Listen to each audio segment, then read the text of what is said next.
Jadi kita mau mulai aja ya langsung teman-teman. Dimana pada pagi hari ini kita tahu ya IHSG gap down langsung bareng indeks-indeks Asia lainnya teman-teman.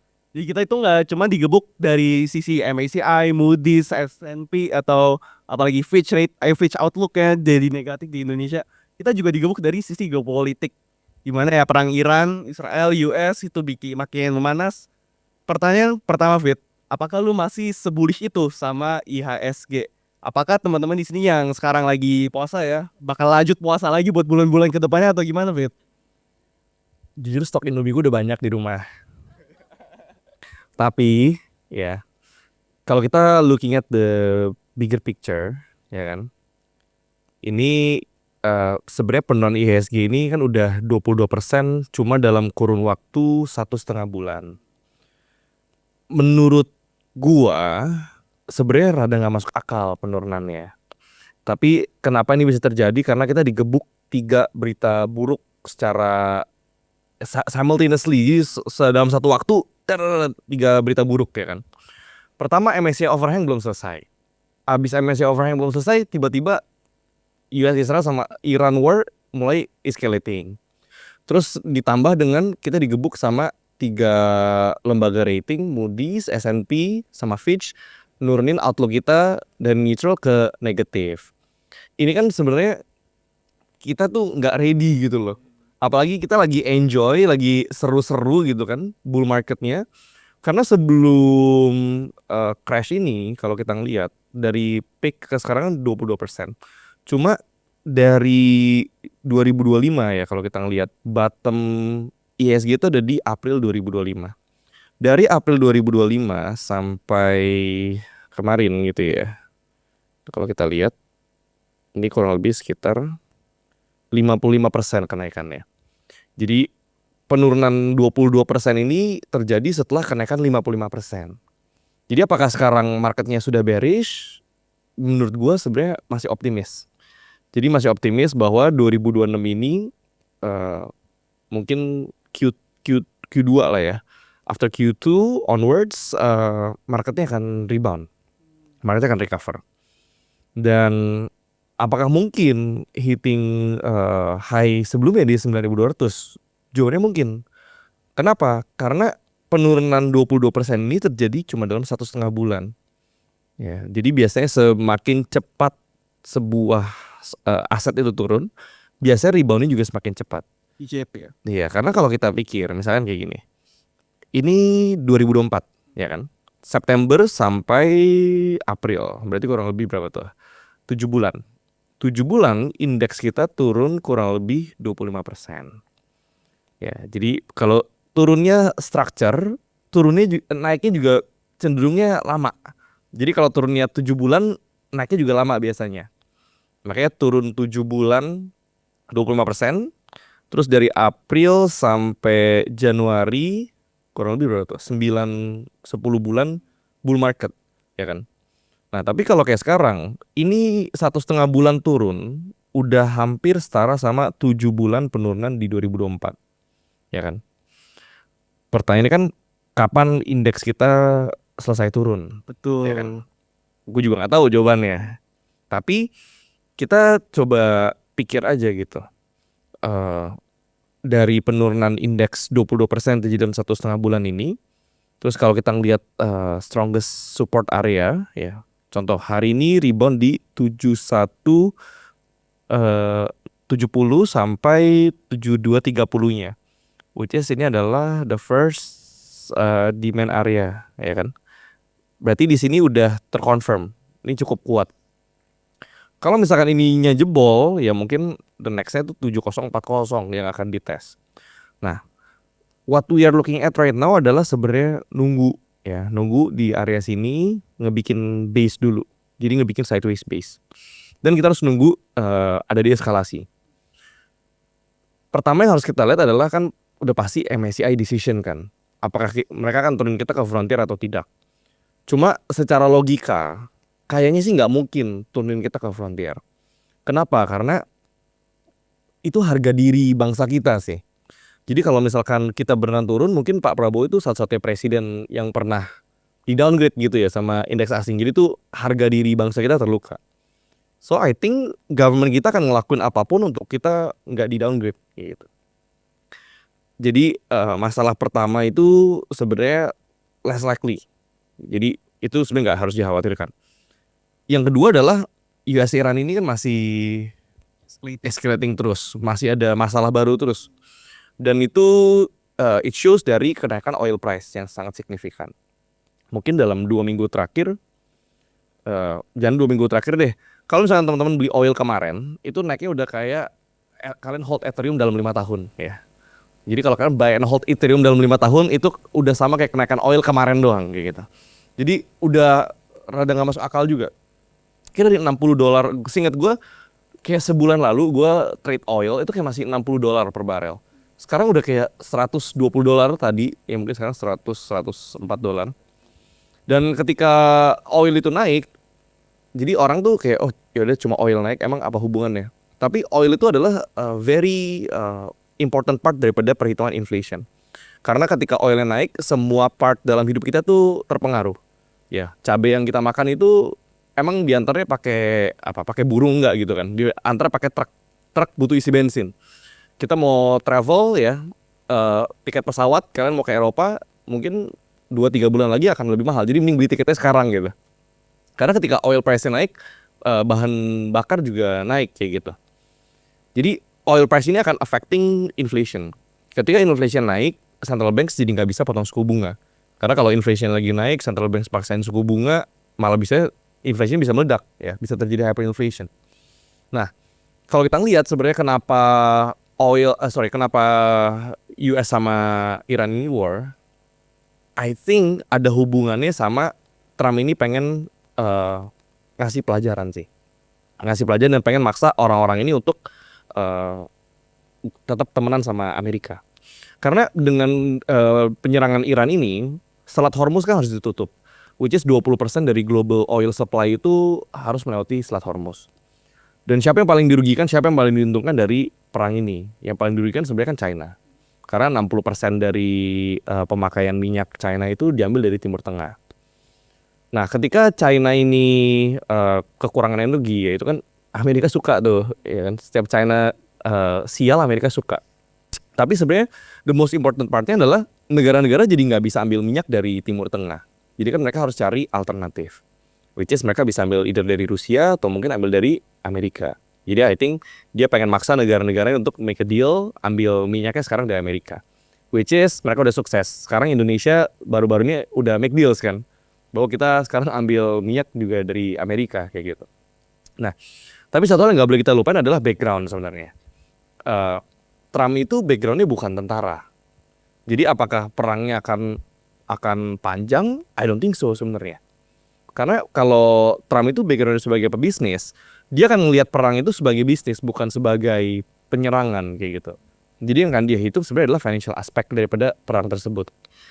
Nah, perang ini kan costly. Mereka harus keluarin budget yang sangat besar. Terus ketika perangnya makin lama nggak diselesaikan, oil price-nya tetap stay di atas, itu juga bad for Amerika. Karena inflation-nya mereka akan tetap di atas. Terus teman-teman harus ingat, Amerika tuh masih harus nge-refinance debt itu kurang lebih $9 triliun. Which is, mereka pengen potong suku bunga. Itulah kenapa Jerome Powell pengen diganti sebagai Fed Chairman ya kan. Gara-gara Powell-nya nggak mau potong suku bunga. Makanya Trump sampai rada marah pengen ganti sama si Kevin Schwartz itu kan. Nah, kalau misalkan Trump ini sangat pengen potong suku bunga, on the other hand, gara-gara perang yang dia bikin oil price-nya juga tinggi, berarti kan ini kontradiktif. Jadi sebenarnya apa yang dia mau kayak gitu. Nah, permasalahannya adalah sekarang kan oil price itu naik gara-gara shortage of supply, ya kan? Gara-gara perang, terus supply chain-nya ditutup, oilnya juga ikutan naik. Tapi inflation itu sebenarnya lagging indicator. Nah, sebenarnya kalau misalkan perang ini selesai dalam jangka waktu beberapa minggu ke depan, oil price-nya turun, inflation-nya kan nggak akan langsung loncat, ya kan? Jadi sebenarnya Trump ini harus nyelesain perangnya kurang lebih ya dalam mungkin 3 atau 4 minggu ke depan, itu mungkin maksimal kayak gitu. Semakin lama oilnya itu di atas, itu justru Amerika dirugikan. Jadi bet kita adalah kapan MSCI make decisions, which is katanya maksimal itu Mei, tapi bisa jadi April udah ada decision. Kapan perang ini selesai, which is sekarang tanggal 9 Maret, anggaplah 4 minggu ke depan, kurang lebih tengah April, ya kan. Kalau kayak Moody's, Fitch sama S&P, I think itu udah price in di market. Jadi kayak mereka turunin outlook kita ya, so what?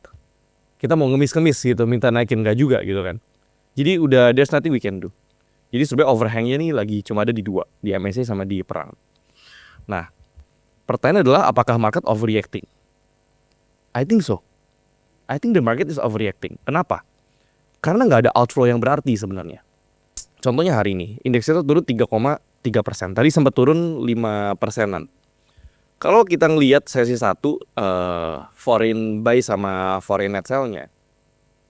Foreign itu net buy loh hari ini. 830 M.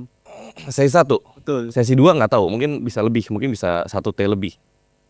Tapi kenapa marketnya turun 3%? Jawabannya adalah karena foreign tidak beli di offer. Foreignnya pasang bid. Karena foreignnya tahu marketnya lagi panik, nggak ada alasan mereka harus naikin harga.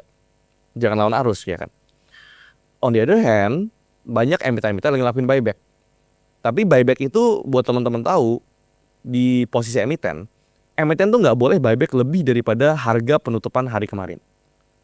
Karena kalau mereka buyback di harga penutupan lebih tinggi daripada hari kemarin, itu namanya pom-pom. Itu namanya mereka yang kerek. Jadi mereka cuma boleh buyback untuk bikin floor price, untuk nahanin harga, ya kan. Berarti the only way untuk marketnya bisa naik adalah biar either asingnya yang mau naik, narikin, atau biar kita semua sama-sama setuju, marketnya udah mulai oke, dan semua orang balik masuk, marketnya bisa rebound.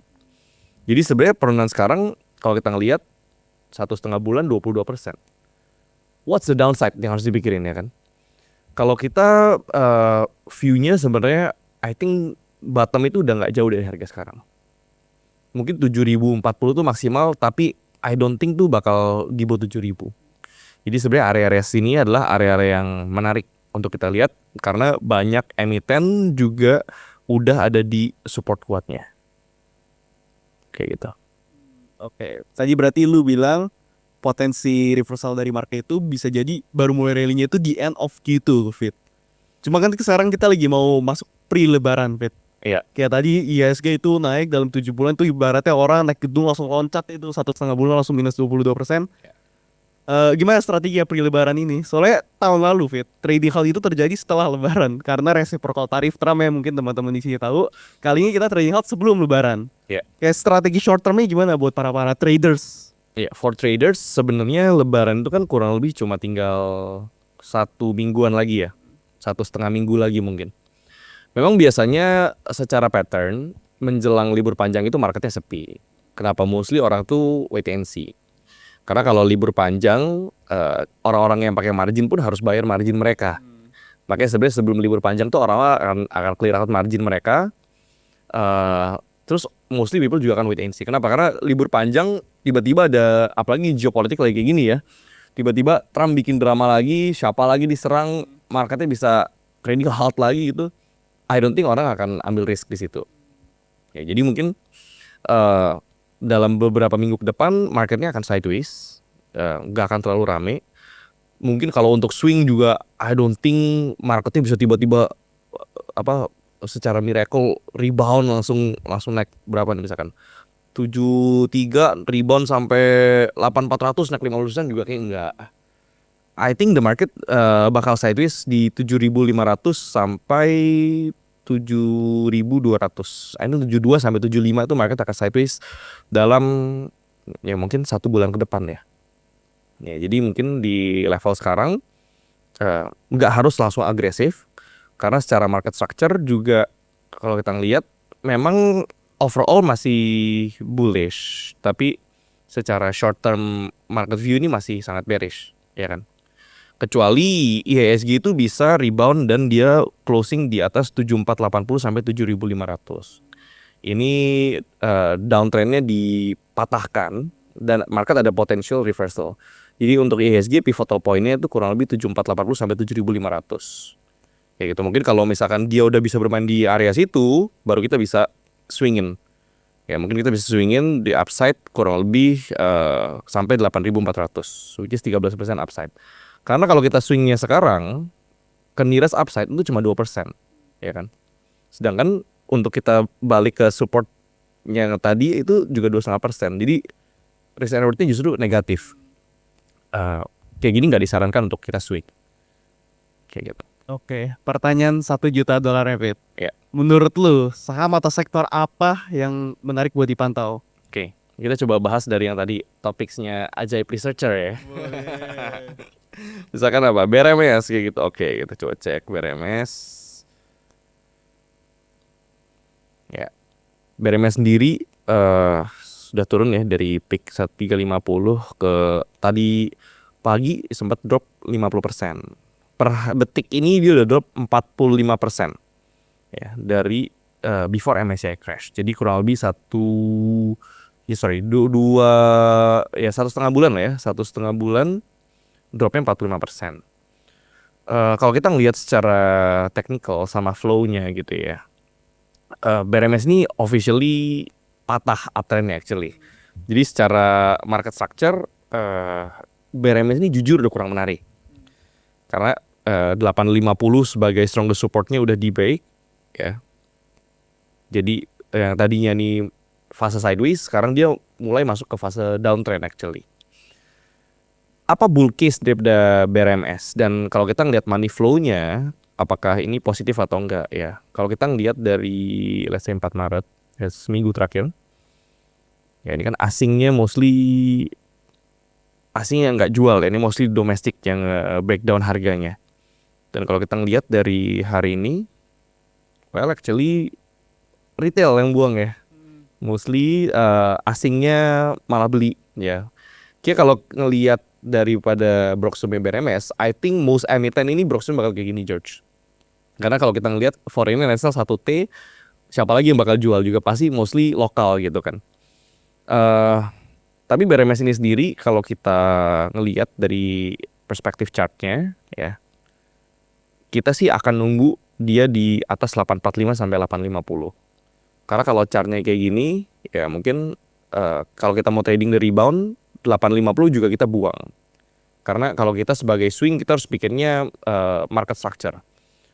Karena kalau downtrend kayak gini ya kita nggak bisa fight the downtrend sih. Kalaupun misalkan dia rebound 13%, ternyata asing yang beli hari ini cuma trading. Ternyata di 845, 850 mereka jualan. Terus cara market structure-nya masih downtrend. Terus kita berharap dia balik sampai 1.300 kayak gitu kan. Ternyata pas dia rebound cuma dead cat bounce, terus dia lanjut koreksi sampai 500 sih juga mungkin aja. Kayak gitu. Jadi kalau kita mau swing, kita better ambil range yang ini. Nih, 840 sampai 1.300-nya. Jadi selama BRMS ini bisa main di atas 850, kita mending ambil range ini. 53% instead of kita cuma dapat 12%. Kayak gitu. Jadi secara risk and reward kita harus cari the strongest demand dan apakah dia kuat stay di atas itu atau enggak. Jadi for now BRMS sih kita belum sentuh sih.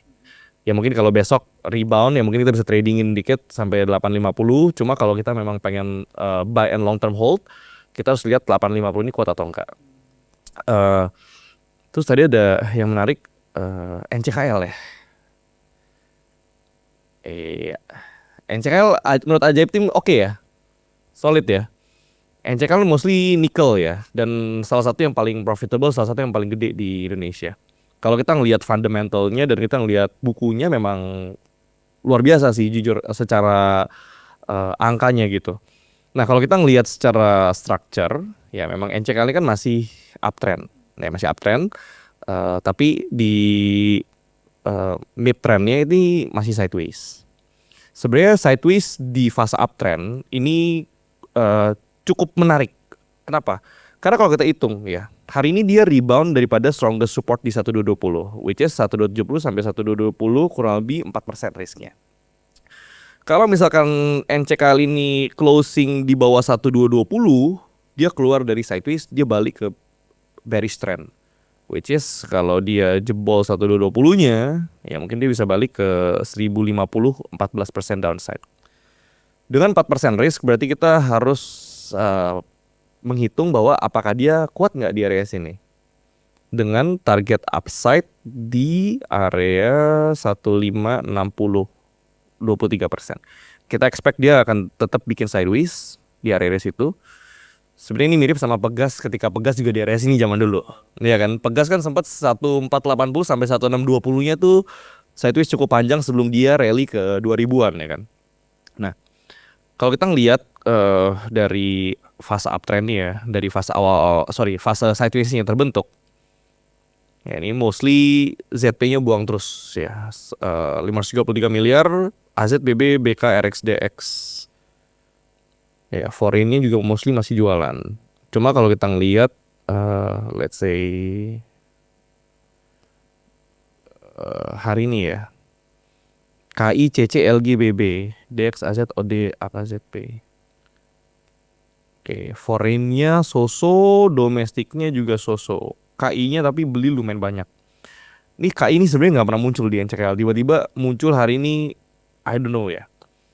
Tapi kalau ngelihat pure chartnya, kalau misalkan besok NCKL buka, terus dia retesting 1220, terus dia kuat rebound di atas itu, ini salah satu yang menarik sebenarnya. Salah satu yang menarik. Jadi NCKL oke untuk kita masukin watchlist dengan notes itu. As long dia bisa stay above 1220 daily closing, dia berpotensi rebound sampai 1560. Terus tadi satu yang lumayan menarik yang gue lihat juga, Japfa ya. Japfa closingnya 2170. Ya sebenarnya ini jelek sih. Sebenarnya jelek. Kenapa? Karena area sininya ya kan tadi ini adalah resistance kuat yang nggak pernah tertembus. Terus setelah di break, Japfa rally cukup panjang ya kan. Setelah dia breaking out daripada strong resist 2170-nya, Japfa udah naik 36%. Berarti yang harus diperhatikan sekarang adalah apakah Japfa kuat rebound di area sini atau enggak. Kalau tesis kita adalah kita ngelihat sekarang banyak saham-saham yang lagi fase uptrend, terus dia masuk ke fase sideways. Kayak sekarang Japfa uptrend, ini fase sideways-nya ya kan. Kurang lebih range-nya sekitar 28%. Tapi kalau sideways-nya ini jebol, which is dia masuk ke fase downtrend, ini berat untuk naik. Nah sekarang Japfa kan sudah showing sellernya kuat. Ini kan bearish trend. Apakah gue akan beli di level sekarang? Jawaban tidak. Ini saham yang akan gue hindarin. Tapi kalau misalkan minggu ini misalkan tiba-tiba ada buyer yang makan semua sellernya, terus dia berhasil closing di atas 2260. Berarti ini false breakout, false breakdown daripada supportnya, which is dia akan balik masuk ke sideways range-nya. Kita expecting dia bisa potentially rebound kurang lebih 27% ke 2880 sampai 2900. Ini baru menarik. Jadi banyak saham-saham yang kalau kalian lihat lagi di ujung tanduk ya. Terutama dengan hari ini sellernya masih kuat dan tidak ada perlawanan sampai daily closing. Ini berat, market ini jujur berat. Jadi kalau teman-teman bilang sekarang beli apa, marketnya bilang jangan beli apa-apa gitu. Kalau gue pribadi, gue punya view, tapi menurut gue yang benar tuh cuma market. Jadi kalau misalkan view gue bullish, tapi marketnya bilang bearish, gue tidak akan mempertahankan view bullish gue gitu. Jadi kita harus selalu percaya dengan market data kepada market structure, karena at the end of the day semua orang punya opini. Misalnya kita bilang opini bagus, tapi semua orang jual. Apakah itu bagus atau enggak? We don't know kayak gitu. Ya, jadi kalau untuk trading kita harus percaya kepada chart sama money flow-nya. So I think Japfa belum waktunya ya tadi. Mungkin yang menarik NCKL untuk dilihat ya. Nah, PTRO ya. Hari ini kita ngelihat Big Akum ya, foreign-nya juga beli OD CC, pakai OD sama CC. Foreign, OD sama CC. PTRO rebound, tapi kalau kita ngelihat dia rejecting daripada 5250-nya. Which is rada aneh. Foreign-nya buy gede, tapi dia nggak bisa balik ke range atasnya, which is 5250. Karena kalau kita ngelihat ini ada pattern apa teman-teman semua? Ya ini shoulder, ada head, ini another shoulder. Jadi ada head and shoulders, which is ini reversal pattern. Anggaplah busuk-busuk gitu ya. Kita pakai shouldernya aja. Ya, sebenarnya tadi udah lumayan lunas sih. Karena Petro dropnya sampai 4270, ya kan. Jadi kalau kita ngelihat chartnya kayak gini, ya kayaknya Petro akan sideways di bawah 5200 dulu. Jadi kalau misalkan baru beli sekarang, menurut gue udah too late. Kenapa? Karena dari bottomnya tadi di 4270 ke harga sekarang udah naiknya berapa? 17%. Jadi kalau mau beli sekarang udah telat. Jadi lebih baik tunggu dia reclaim balik ke atas 5250 dengan constant inflow. Kalau itu terjadi baru kita bisa trade balik ke atas. Ya. Jadi emang di kondisi kayak sekarang kalau kita ngelihat almost every chart, almost every flow kayak disuruh tunggu dulu gitu loh. Karena kita harus selalu ngelihat ya, contoh ya. Kayak kemarin kita di area sini nih, 5650 ya kan. Waktu Petronya di closing di sini ya di 4 Maret, kita kan ngelihat oh ini ada potensial liquidity sweep nih. Kalau dia berhasil reclaim balik ke atas 5650-nya ya kan. Tapi itu nggak terjadi. Dan apa yang terjadi ya kalau kita waktu itu maksain trade,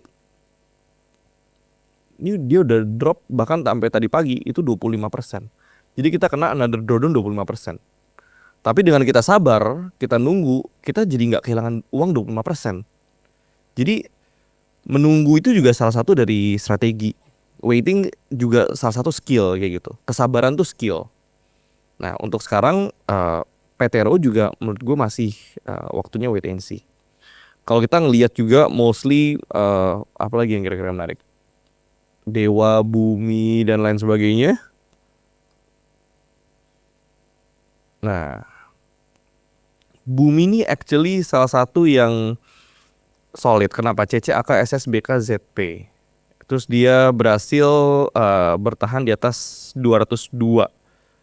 Which itu juga merupakan bottom ketika kemarin crash itu. Church apa namanya? Bukan MSCI ya. Moody's ya. MSCI kan ini nih. 29 ya kan. Oh, gua gak nyangka kalau waktu itu naiknya 20% ya Bumi ya. Cuma waktu itu Bumi turun dari MSCI crash 38%. Terus Pasibo naiknya 20%. Sekarang Bumi udah turun 34% dan belum hijau. Masih minus 4%.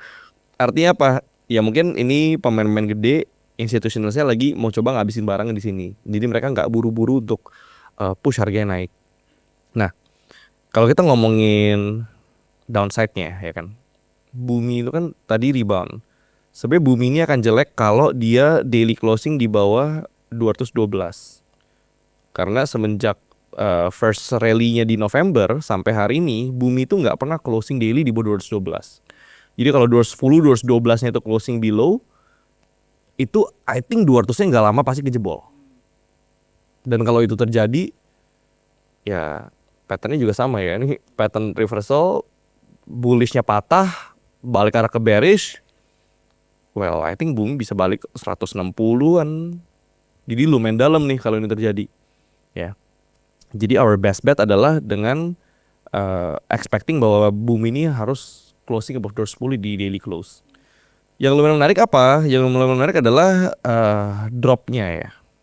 Dari 4 Maret kalau kita ngelihat yang buang OD, ZP, AZ, MG, PD, LG, mostly local. Yang makan SS, AK, NI ya. Kalau kita ngelihat ternyata foreign ini juga net buy ya. Dan ini SS 307 miliar 96-nya foreign. Berarti kan 200 miliar domestik. Di area 236 228.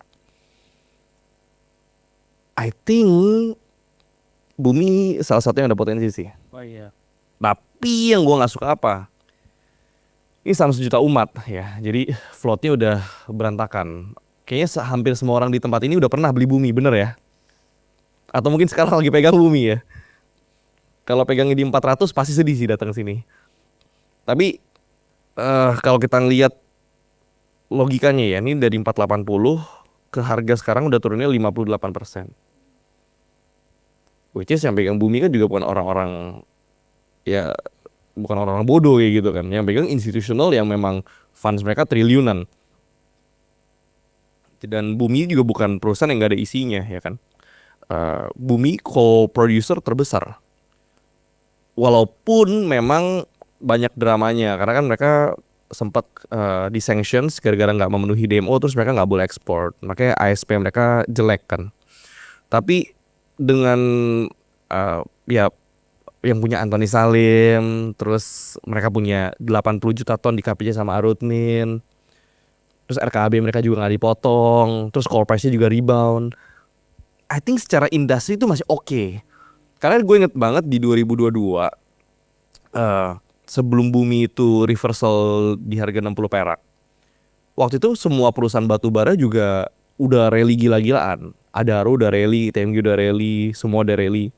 Yang belum rally waktu itu Bumi. Jadi Bumi ini di industri coal memang paling laggards, memang geraknya paling belakangan gitu. Dan kalau kita ngelihat ya sebenarnya Bumi ini lumayan ditahan sih. So I think kalau ngomongin Konglo stocks, yang salah satu yang menurut gue masih ada potensi untuk naik itu Bumi. Ya, Bumi dan kalau Dewanya juga sama ya, sama-sama oke sih. Dewa itu kita harus ngelihat tapi di 400-nya ya, ini risknya di 400. Jadi selama dia ini berhasil bertahan di atas 400, Dewa ini bisa panjang sih kayaknya. Ya. Dengan syarat apa ya? Pertama kan kita expecting akan ada rebound sampai kurang lebih ke area 448 450. Tapi kalau kita mau main swing panjangnya, nah kita mainin di sini nih, 450 sampai 630-nya. Jadi sekarang memang belum waktu untuk swing. Tapi kalau kalian itu traders, kalian itu scalpers, di market kayak gini justru banyak kesempatan. Karena marketnya nggak geraknya 0,3, nggak geraknya 0,2 gitu. Geraknya langsung minus 3%, minus 4%. Reboundnya juga plus 3%, plus 4% kayak gitu. Jadi memang naik turunnya nggak pakai structure karena volatility lagi tinggi ya gitu kan. Jadi memang di kondisi kayak sekarang ya kita harus cek seminggu terakhir Dewa AKBK ya kan, which is foreign. Mereka beli kurang lebih hampir 100 miliar di 440, which is 440 juga merupakan support kuat yang terjebol. Jadi kan logikanya adalah ini mereka mau nyangkut atau mereka mau mulai cover buy sekarang. Dan kalau kita lihat hari ini, nah udah mulai oke. Ya, jadi kalau disuruh bet di level sekarang, mungkin gue berani. Ya. Tapi ini jangan dipelintir-pelintir, ntar gue dibilang gue suruh all in gitu. Konteksnya apa?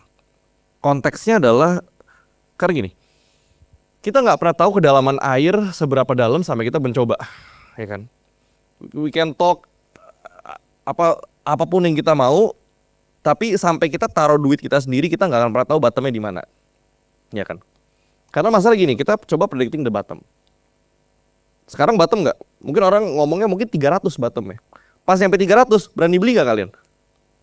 Enggak, mungkin kalian mikir bottomnya 200, ya kan? Nanti pas Dewa rebound balik ke 600, bilangnya apa? Ketinggalan, nggak punya barang. Terus gimana cara kita tahu bottom? Gimana cara kita ngumpulin keberanian untuk tahu itu bottom dan kita berani beli? Gimana caranya? The only way adalah dengan coba aja beli. Makanya sometimes ketika marketnya memang lagi turun, memang gue ada sebagian funds yang memang gue rela bakar untuk tahu bottomnya di mana. Karena kalau kita nggak coba, kita nggak pernah tahu dan nggak pernah berani gitu loh. Misalkan kalian biasa trade berapa sekali beli, misalkan 5M gitu ya. Mungkin at this period coba aja 500 juta atau 1M. Mungkin 10-20% daripada normal trade kalian. Kalau misalkan cut loss, ya udahlah cut loss kecil ya kan. Cuma dari 5-10%, cut loss 3%, apa artinya gitu.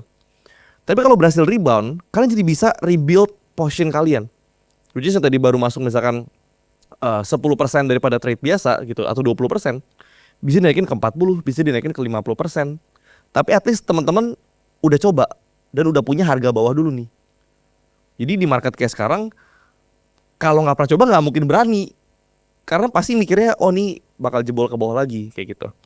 Nah, sebenarnya Dewa ini kalau kita ngelihat secara structure ya, sebenarnya logikanya George, logikanya nih ya, ini harus nunggu dia main di atas 440 baru menarik. Tapi kalau kita ngelihat price action, apalagi daily, ini kan sebenarnya adalah laggards, iya kan? Berarti kita harus nunggu daily closing di atas 440 baru kita bisa trading. Tapi kalau flow-nya kayak gini, ya, terus besok tiba-tiba ada secara order book-nya ada potential rebound dari harga sekarang ke 440 ya, which is ini area di mana baru layak untuk kita tradingin, itu kurang lebih 7,5 sampai 8%. Trader dapat 7,5 sampai 8%, happy mereka. Ya kan? Kayak yang dapat Petro tadi udah naik berapa persen. Jadi kalau kita ngomongin dari perspektif traders, ya mungkin besok ada kesempatan. I think besok market bisa rebound. I think. Jadi besok bangun pagi ya, jangan bangun siang, karena kalau dibilang rezeki dipatok burung gara-gara bangun kesiangan tuh bener ya. Besok bangun pagi, kayaknya besok bakal banyak opportunity bagus. For scalpers, oke. For swing belum. Ya. Jadi untuk saham-saham yang menarik, kita ngomongin oil, Medco dan lain sebagainya. I think oil udah nggak bisa dikejar. Ya, it shows kan. Oilnya naik 20%, oil stocks-nya turun. Kenapa? Priced in. Jadi kalau kita membeli saham, kita jangan berpikir dari oil naik hari ini berarti saham oil pasti naik hari ini, jawaban tidak. Kenapa? Karena harga hari ini udah nge-price in masa depan gitu loh. Jadi kita harus coba berpikir kira-kira di masa depan ini apa yang bakal terjadi. Karena kalau kita mikirin oil gitu, oil 1 bulan terakhir udah naik 2 kali lipat. Masa dia bakal naik 2 kali lipat lagi ya gitu kan? Itu kan very less likely. Makanya orang-orang yang udah dapat oil rally ini, mereka mostly pada taking profit gitu. Kalau kita lihat Medco, kita lihat apa, energi ya, minus 9%, Elsa minus ya turun juga ya, minus walaupun cuma minus 1% sih. Ya tapi kalau kita ngelihat from high-nya ya, Elsa udah minus 10% dari high-nya. Berarti yang tadi naik nggak kuat dijebol turun lagi ya kan. Jadi hari ini orang-orang itu taking profit di oil. Kenapa? Karena menurut mereka oil udah terlalu overshoot. Ya which is kalau oil overshoot, orang percaya bahwa oilnya akan turun dong. Ya kan? Kalau oilnya bakal turun, berarti kan otomatis marketnya juga gradually akan lebih bagus kayak gitu. Oil kurang oke untuk dikejar. Nah, kalau kita ngelihat coal kayak AADI, ITMG ya, I think marketnya kok CB ITMG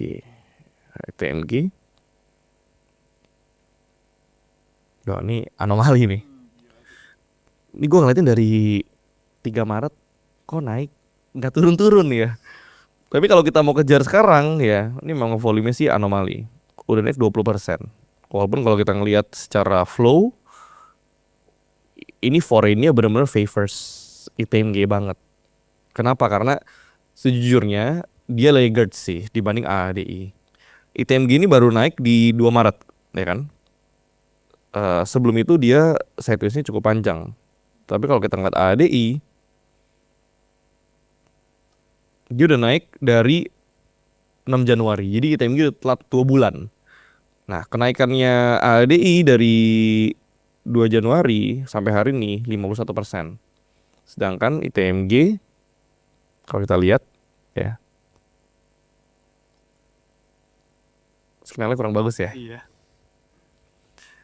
Itu naiknya kurang lebih ya dari sideways-nya 30%. Jadi sebenarnya masih tertinggal daripada ADI. Jadi orang-orang, gue merasa foreign mungkin ngeliatnya ADI ini udah overbought, udah too pricey. Jadi mereka cari alternatif. Ya salah satunya ITMG. Kalau kita ngelihat ya di tengah krisis kayak sekarang, ITMG ini malah ada potentially reversal cukup gede di weekly. Dari dia sepi ya kurang lebih dari bulan apa nih? 2023 ya, dia masuki fase sideways. Setelah 2,5 tahun dia lagi berusaha untuk masuk ke balik ke bull marketnya.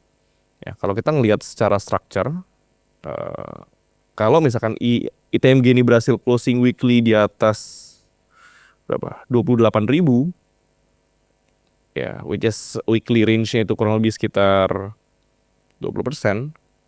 Mungkin kalau kita ngomongin coal, salah satu yang bakal performing ya, itu ITMG. Jadi ITMG kalau ini weekly-nya berhasil close, potentially dia bisa balik ke 34.000. Ditambah dengan foreign-nya juga buying sangat agresif. Cuma yang nggak boleh kita lupa adalah ITMG ini juga udah naik banyak ya. Dari 3 Maret aja ya mostly foreign yang beli kan. Average mereka kurang lebih 26.000, which is ke harga sekarang mereka udah floating profit kurang lebih 9%. Kalau gue pribadi, gue nggak berani ngejar-ngejar kayak gini ya. Cuma kalau misalkan flow-nya berlanjut terus dia closing weekly-nya di atas 28.000,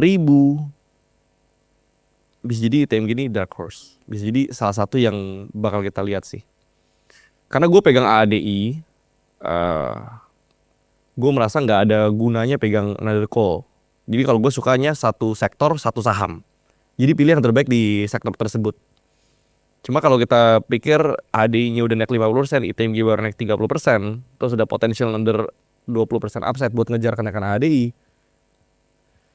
mungkin akan pilih ADI buat beli ITMG, mungkin. Karena leading lagging ini bukan cuma terjadi between sectors, tapi juga di saham di sektor yang sama tapi saham yang berbeda. Karena ketika satu sektor naik, let's say oil naik gitu ya. Waktu Elsa naik, Medco itu belum naik. Jadi sebenarnya kita bisa cari gapnya di situ. Dan kalau kita beli Medco, ya itu Medco ngejar kenaikan Elsa instead of kita beli Elsanya. Sama halnya seperti coal ya. AAD-nya udah naik cukup banyak. Ya biasanya kalau udah terlalu mahal, funds itu akan cari alternatif. Ya, peers yang performanya sama-sama bagus tapi secara valuasi lebih murah. Mungkin yang mereka cari ITMG, makanya foreign-nya beli terus kayak gitu. Jadi untuk coal, ADI udah lumayan berat. Yang kita favors tuh ITMG sebenarnya. Apalagi banks. Nah, setiap hari gue kalau ketemu orang ditanya ini. Oke.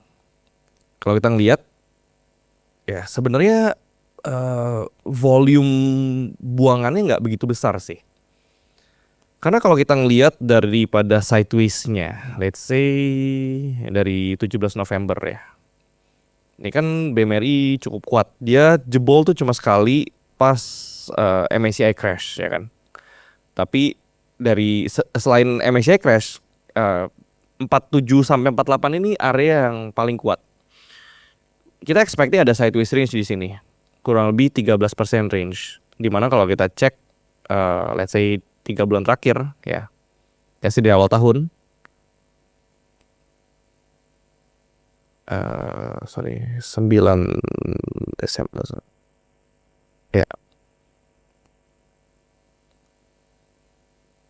foreign-nya ini sebenarnya masih net buy. Tapi kenapa di sini distributions? Karena definisi distribusi di sini adalah satu pihak menjual ke banyak pihak. Jadi walaupun misalkan foreign-nya net buy, itu tetap bisa counted as distributions. Kalau misalkan satu insti foreign buang ke 5 insti foreign. Jadi contoh gini, misalkan BKAK, KZRX, YU beli, ya kan? Tapi ZP-nya buang. Itu counted as distributions. Tapi secara angka, itu sebenarnya masih net buy. Jadi foreign itu sebenarnya overall masih net buy kayak gitu. Di foreign net buy ini ya 9 Maret kalau kita ngeliat, saya awal Maret ya, ini kan yang buang terus ZP-nya ya. Sedangkan foreign lain ini masih tampungin ya kalau kita lihat dari awal tahun. Nah jadi BMRI ini sebenarnya kalau ngomongin banks, kita lebih favors BMRI daripada BBRI. Kenapa? Yang pertama, segmennya. BRI itu mostly micro loan kan, mostly ke UMKM. Dan BRI itu sebenarnya kalau nggak ditopang sama Pegadaian, buku mereka tuh sebenarnya jelek di 2025. Dan kita tuh expecting akan ada kita expecting akan ada PHK massal sih sebenarnya. Kenapa? Karena AI ini kan semakin pinter gitu ya. Terus kemarin abis ngobrol sama beberapa all these big conglos, industrial conglos, terus mereka bilang ya pabrik-pabrik juga sekarang udah banyak otomasi. Jadi takutnya penyerapan tenaga kerja di grassroots ini berkurang. Lumayan susah nih ngomongin ini. Jadi yang paling terekspos itu sebenarnya adalah banks yang mostly segmen loan-nya ke micro. Kalau BMRI secara balance sheet relatif lebih aman karena dia mostly ke corporate sama ke HNWI. Dan kalau kita ngelihat di buku Q4-nya ya, surprisingly Mandiri lebih bagus daripada BCA secara bottom line ya. Dan kita ngelihat kalau misalkan market shares-nya BCA ini tergerus ya, which is itu expected karena kalau kita ngelihat penurunannya BBC itu kan di harga 7.000 diintervensi terus sama owner, sama Jarumnya 7.000 dia beliin terus. Cuma kalau kita ngelihat asingnya buang juga luar biasa besar ya. Nah, kita ngeliat BBCA. BBC ini udah downtrend berat. Kenapa? Pertama, menurut kita memang BBCA ini secara valuasi udah bank paling mahal di dunia sebenarnya. Kenapa dia terus dijustifikasi ada di valuasi mahal? Karena foreignnya nggak punya pilihan. Ya, kalau mau beli bank paling bagus, paling aman. Terus kalau kita ngeliat ETF-nya foreign, weighting terbesar tuh beli BCA. But at the same time, kalau foreignnya mau keluar dari Indonesia, yang paling di sell off juga pasti BCA kayak gitu. Bahkan sampai hari ini pun foreignnya masih buang terus ya. Dan 7.000 yang tadinya nih area kuatnya, di mana 7.000 ini nggak pernah dikasih closing di bawah itu ya. Kayak contoh pas MSCI aja Jarumnya cover di situ. Ini udah dilepasin, nggak di cover kayak gitu. Jadi ini apa yang kita expect ya. Ini kan it shows bahwa berarti kan asingnya sell off. Terus orang udah merasa BCA udah terlalu mahal untuk jangka waktu yang cukup lama. Terus market shares. Siapa orang yang nggak pakai BCA? Jadi growth story-nya udah limited. Kalau sebuah company growth story udah limited, orang udah nggak bisa justifikasi di premium. Berarti kan harus di-adjust valuation-nya. Which is inilah yang terjadi. Ya. Nah, kalau kita ngelihat ya, BCA dari peak-nya di 2024 sampai hari ini udah drop 36%. Which is orang juga udah expecting bahwa earnings growth-nya udah mulai melambat, terus bisa jadi akan ada bank lain yang makanin market shares-nya BCA. Dan salah satu yang paling dekat itu Mandiri. Karena kalau kita ngelihat di sebagai nasabah gitu ya, gue nasabah BCA, gue juga nasabah Mandiri. Secara bunga Mandiri lebih atraktif, ya kan, gara-gara dikasih guyuran ya. Let's say teman-teman mau beli apapun, mau beli mobil, mau beli rumah, biasanya nggak mungkin bisa beat rate-nya Mandiri. Berarti kan pasti ada potential earnings yang hilang karena market share kegerus di situ. Terus yang kedua, Iya, market share sudah kegedean. Jadi udah nggak ada alasan di valuasi premium gitu loh. Dividen, biasanya juga bagi dividen sama Mandiri tetap gedean Mandiri kayak gitu. Jadi, terus di era pemerintahan sekarang, jujur aja sektor swasta banyak direcokin, ya kan. Jadi asing ngelihat ada potensial sektor-sektor swasta nih. Contoh deh, United Texas juga pernah direcokin kan, yang martabe yang mau diambil, ya kan. Jadi berat sektor swasta gitu loh.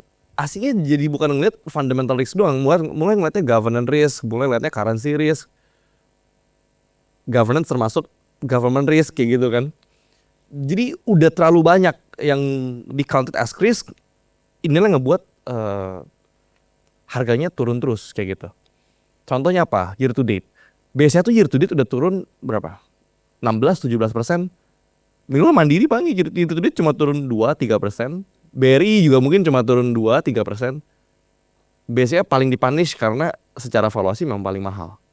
Kayak gitu. Jadi dari banks menurut gue paling menarik itu BMRI dengan target buy ya kalau misalkan kita mau long invest di 4.500 sampai 4.800.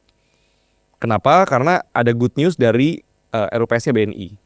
BNI itu payout ratio sama seperti tahun lalu. Biasanya kalau satu BUMN ini DPR-nya nggak turun ya kan BNI ini RUPS duluan daripada Mandiri juga. Biasanya Mandiri juga akan sama dengan tahun lalu. Gimana potential dividen per share-nya itu kurang lebih angka 470. Ya, berarti di harga sekarang potential dividen yield itu kurang lebih 9,5%. Kayak gitu. Nah, kalau misalkan besok turun lagi ke 4.700 misalkan. Ya kan tadi kan 48 berapa tuh? Berapa tadi? 4830 ya closing ya. 4830, 4820. Kalau besok turun ke 4700 berarti kan udah nggak jauh tuh turunnya, ya. Dividend yield kalian 10%. Deposito 3%. Obligasi tadi gue berdapat dari banker gue fix rate 3 tahun 5,5. Dividend yield bank sekarang udah 3 kali lipatnya deposito, udah 2 kali lipatnya obligasi. Jadi sebenarnya kalau mau cari aman, terus kita memang mau hold long term, terus ya short term volatility mau kita tahan, I think koreksi ini kesempatan terakhir sih. Kesempatan terakhir. Karena gue sendiri pun, ya teman-teman mungkin ada sebagian gue udah kasih lihat bank position gue. Gue udah punya cukup banyak dengan dividend yield 10%. Terus orang naik kalau misalkan BMRI turun ke 44 gimana? Ya udahlah, tutup mata dan fokus ke dividen yieldnya. Makanya dari tadi gue selalu bahas dari dua perspektif, investing atau trading nih. Karena kalau invest jujur selain banks, kita mau beli apa pertanyaannya? Apa yang masih murah? 3 bulan lalu tanya gue masih bisa jawab ADI. 6 bulan lalu masih bisa jawab INKP. Hari ini orang nih gue kalau mau invest beli apa? Gue udah nggak tahu. Coba Bro Rafli mungkin bisa lebih tahu jawabannya.